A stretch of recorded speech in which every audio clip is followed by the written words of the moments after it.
आप लोगों की बातों पर पंचतंत्र की कथा याद आती है। आपने सुनी होगी। 4 ठग थे।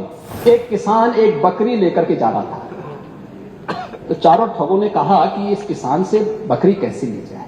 अलग जगह खड़े होकर के हम लोग ये बोले कि भाई ये कुत्ते का बच्चा कहां लेके जा रहा है। तो पहले ठग के पास से गुजरता तो बोलता, अरे काका ये सब क्या ले जा रहा है, ये कुत्ते के बच्चे को अपने कंधे में लेके क्या जा रहा है।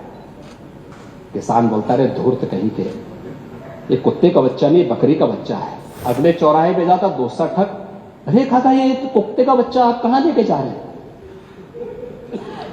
तो बोलता है, उसको भी डांटता, अरे पागल हो गए क्या, अरे कुत्ते का बच्चा नहीं बकरी का बच्चा है।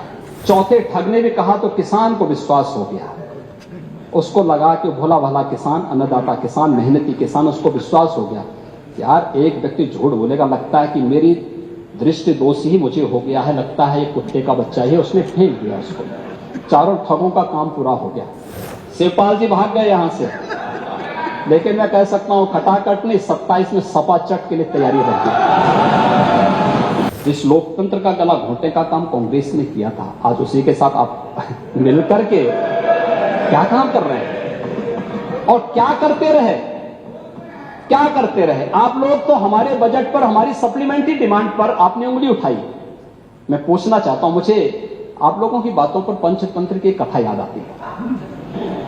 आपने सुनी होगी। 4 ठग थे। एक किसान एक बकरी लेकर के जा रहा था। तो चारों ठगों ने कहा कि इस किसान से बकरी कैसे ली जाए। तो हो सकता है कि उनको थोड़ा लोक लाज रही हो, तो उन्होंने कहा चलो छीन तो नहीं साफ कर पाएंगे, तो एक काम करते हैं, चारों अलग अलग जगह खड़े हो जाते हैं और अलग जगह खड़े होकर के हम लोग ये बोले कि भाई ये कुत्ते का बच्चा कहां लेके जा रहा है। तो एक वो किसान बेचारा अपनी बकरी के बच्चे को कंधे में रख करके लेके जा रहा है। तो पहले ठग के पास से गुजरता तो बोलता, अरे काका ये सब क्या ले जा रहा है, ये कुत्ते के बच्चे को अपने कंधे में लेके क्या जा रहा है। किसान बोलता, अरे धूर्त कहीं के, ये कुत्ते का बच्चा नहीं बकरी का बच्चा है। वो हंसते हुए चुप हो जाता है। आगे अगले चौराहे पे जाता दूसरा ठग, अरे काका ये तो कुत्ते का बच्चा आप कहां लेके जा रहे हैं। तो बोलता है, उसको भी डांटता, अरे पागल हो गए क्या, अरे कुत्ते का बच्चा नहीं बकरी का बच्चा है। अगले आगे बढ़ता है, फिर तीसरा ठग मिल जाता है, वह भी फिर यही बात उसको बोलता है। चौथे ठग ने भी कहा तो किसान को विश्वास हो गया। उसको लगा कि भोला भाला किसान, अन्नदाता किसान, मेहनती किसान, उसको विश्वास हो गया यार एक व्यक्ति झूठ बोलेगा, लगता है कि मेरी दृष्टि दोष ही मुझे हो गया है, लगता है ये कुत्ते का बच्चा है। उसने फेंक दिया उसको। चारों ठगों का काम पूरा हो गया और चुनाव में खटाखट 1 लाख का बॉन्ड, 1 लाख का बॉन्ड कहां गया, 1 लाख का बॉन्ड, 1 लाख का बॉन्ड। और मैं इसीलिए कह रहा हूं शिवपाल जी भाग गए यहां से, लेकिन मैं कह सकता हूं खटाखट नहीं 27 में सपा चट के लिए तैयारी रखी। 27 में सपा चट। 1 लाख बॉन्ड के लिए हम लोग भी मांगेंगे हिसाब। 1 लाख का बॉन्ड कहां गया।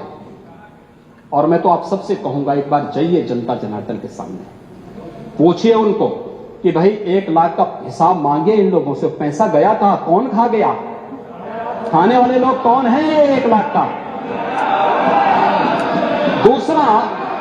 दूसरा संविधान का गला घोंटने वाले लोग कौन थे। और कहते